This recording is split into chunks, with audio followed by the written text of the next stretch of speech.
everybody, this is Elle with Dollface Boutique, and today we're going to be soaping one of the most wonderful, delightful, amazing things. I absolutely love Nag Champa. I'm pretty positive it's Nag Champa, so if it's not, please correct me. All of you out there that know how to spell this, know how to pronounce this, just tell me if I'm being stupid. I like to do things correctly. And this obviously can be found at indigofragrance.com. Very clear fragrance, very slight hint on the ivory side, but I do not expect it to discolor. However, we're going to work with darker colors today. So either way, I think it would be fine. Today we're going to do some heat transfer method because I got my oils and my clay in there, but I did not have the time to go downstairs, pick up my oils. Oh, there's my dancing cable again, guys. And then come back up here and heat it and use 1,000 different containers. So I'm trying to be practical and combine everything. So I'm just going to mix this up, and I'm just going to put my lye water, which already has the salt in it. So I would like to thank Iris from Divine Lights. I'm pretty positive that's where she's from, Divine Lights Soaps. Iris, thank you so much for leaving a message and letting me know that you add your salt water straight into your lye water. In this case, I'm not mixing any more water. I'm actually doing a discount and putting the salt in for a hearty bar. So just let's go ahead and put that lye solution in here with the salt. See, whatever doesn't dissolve from the salt stays in there. And I'm going to put my container on a different little setting here. And look, just going to try to use the heat transfer method. My lye water there, my solution wasn't too hot, because I try not to let it go to like 200 degrees or something like that, like some, folks are comfortable doing. I've never done heat transfer before, but it seems to be working. Look at that. See? So it's kind of melting those solid oils with the heat of the lye. So if you've ever soaped with a heat transfer method before, let me know what you thought of it down below in the comments section. Otherwise, if I am the one introducing you to this method, well, all you have to do is just keep your solids in there. Solids as in solid oils. And make sure that your lye solution is at a good enough temperature that it will usually dissolve those other oils with just mixing it with a spoon. I would say that about 100 degrees to 150 should be ideal for this. My lye solution was already at about 100, probably less. It's not a huge deal because see those lumps right there? Once you go ahead and work with your stick blender, that should also dissolve quite a bit. So I'm just trying to get them down to sizable lumps. Are going to just sit there, easy to be blended, I guess. So here's what I'm going to do. I'm going to go ahead and try this. Again, remember, never done this before. As you can see today, I'm soaping galore. There's like 3 different molds. I even had to get my 4.5 pound mold and line it for 1.2, I think. 1 pound, 2 ounces, 1 pound, 4 ounce size mold. Just because I've got to get a lot of soaping out of the way for my March opening. All right. Let's see where we're at with lumps and here. Okay. This is emulsifying quick fast. So what I'm going to do is get a little bit of my water in here. Just remember, if your stuff starts emulsifying too fast, add a tiny little bit more water. I'm talking tiny. I'm not saying here a full ounce or 3 or 85. I'm talking tiny little squirts of water in there. If you're going to use titanium dioxide, you might not want to do this, because then when you put that titanium dioxide in there with the water, if it's water soluble, you're already adding that extra water content.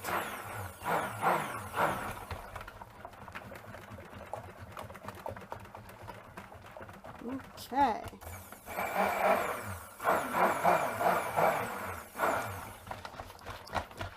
Heat transfer clearly makes for a little more rapidly emulsifying type batter.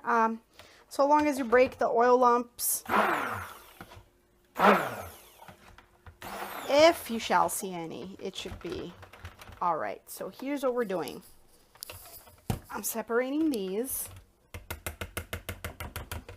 into two colors, and we're going to pour it in the tiny square mold. So let me go ahead and just sanitize that ahead of time. I'm going to split my colors. One is going to be gold. The other one is going to be purple, but like a deep purple. Not just any purple. This is deep. And yes, you can just sit there and think that I'm quoting the band. Deep Purple. Which, by the way, I spent my entire childhood listening to because my mom was a huge fan. I'm sure you're not interested in that fact. But fun fact, my mom loved Deep Purple. Okay, and here's the gold. I have 3 different colors in here, so whatever I can get out of this is a win because I wanted a purple and gold in my Nag Champa. Nag Champa! I hope I'm saying it right. I really, truly do. Because if I'm not, I'm going to be upset. Alright, so let's whisk in here the golden, which is not that vibrant right now. So I think I'm going to have to just dump a whole bunch more in there. Gold mica. Well, that's quite a lot. But I want it to look like gold, don't I? Woohoo!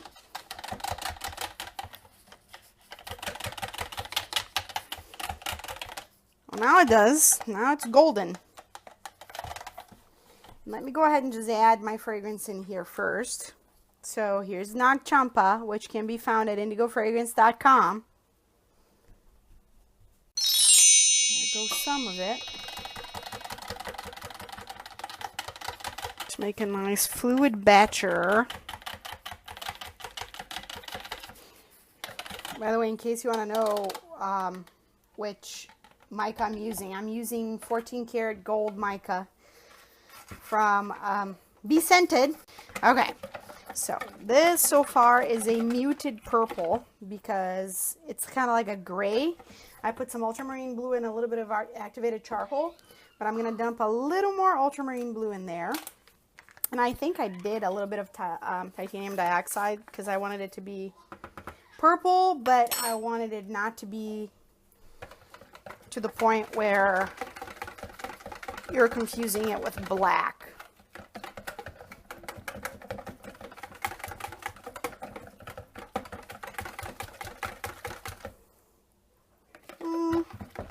I don't know. I think I could use a little more.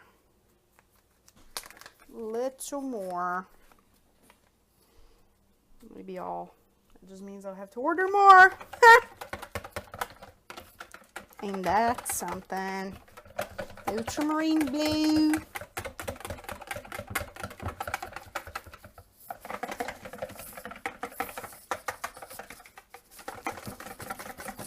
That mixed very well actually without even the need for stick blending it in. So right now it's kind of like that unoxidized gray purple. Adding the rest of my Nag Champa in there. Oh, this smells so good, guys. My goodness. If you're a Zen person of any kind, yoga, yogi, there you go. If you're a Yogi the Bear, I'm kidding, no. Yogi Bear. That would be a cute name for people to practice yoga, which I kind of do. You're a Yogi Bear. I should not be forgetting anything. And this seems to slow trace. So that is perfect. Look at that. Once I added that fragrance, kind of slow traced a little bit. I will, however, although I do want some really nice drop swirls in there, what I'm going to do is I will beat it around just a tad, because I want to see where we're going to get with this.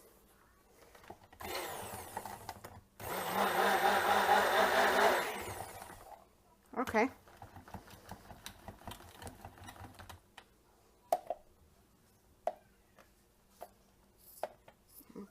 Okay. Let's blend this in.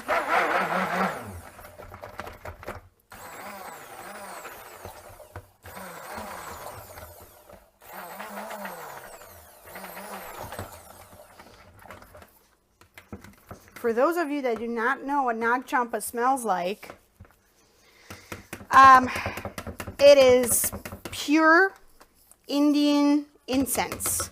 Like, I'm saying Indian because it's the, and when I mean Indian here, I mean our Asian friends out in India. It is a beautiful smell. If you've ever bought purple incense, usually that's what it's going to smell like, Nag Champa. So let's drop this in here. Hopefully you can see what I'm doing. There. There we go.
And this is Nag Champa. You just stay tuned for the cutting right after this. Thank you. Hello everybody out there. Let's get our beautiful Nag Champa cut today. It was a weird situation last night. When I was trying to check on the soap to see if it was going to gel or not, the soap was sweating. But it was sweating a lot, like tons sweaty. Right now, let me see. When I touch on the outside, it's still a bit sweaty. So I'm going to try to move this in a way where that sweatiness is not going to affect the way I hold on to it. As a matter of fact, it's still a bit warm. Any other time, I would simmer on it and let it sit until it's dry enough to cut. But I think that by doing that, I wouldn't be helping myself as far as getting the soap cut at a good stage. It's very much lye active. I can feel it. My hands do have the lye sting going on. I'm going to do some 3 big cuts here, and then some samplers off the side. I'm dying to see the inside of this. I'm hoping it's going to be awesome. So let's see what we get. Super hard on the inside, so I'm assuming it gelled. Oh boy, yeah. That's crazy.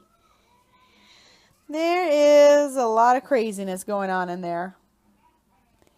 It is sweating and sweating and sweating. And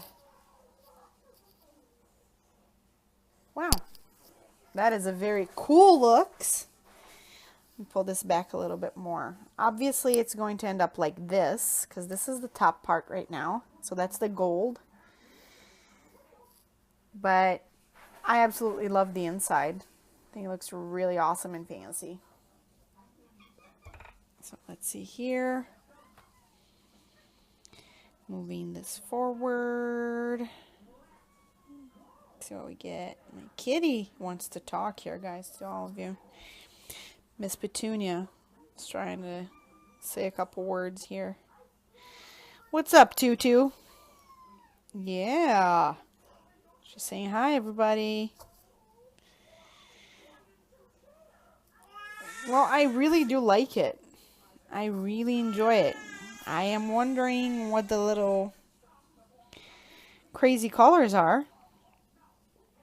Tons of tiny little bumps. That is so interesting.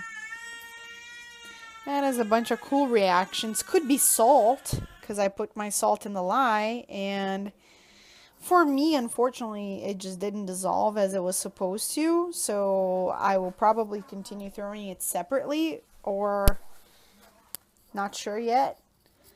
But this is pretty. Look at that. Almost looks like some gold flames. There's a tiny little air pocket in there. But I don't know if you guys can see it, the colors here I'm trying to show you.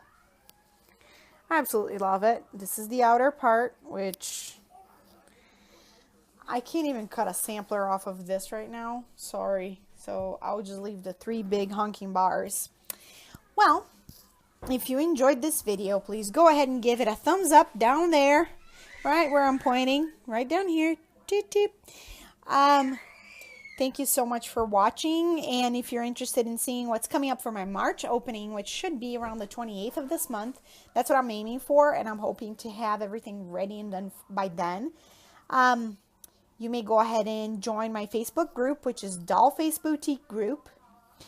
And if you are interested in getting this fantastic fragrance, which was a breeze to work with, looked beautiful, smells fantastic. My whole house smells like it. It's delightful. You may go ahead and head over on to indigofragrance.com. They have everything you need. That's a perfect fragrance. No ricing, no discoloration, nothing crazy. Except for my household. My household is crazy. Then, go ahead and let me know if you've ever worked with this fragrance itself, or what your favorite fragrance is as far as Eastern Indian inspirations, whether it's Asian, Indasian, Indiasian, Indian only. I want to know, what is your favorite fragrance that is either fully Asian inspired or Middle Eastern inspired?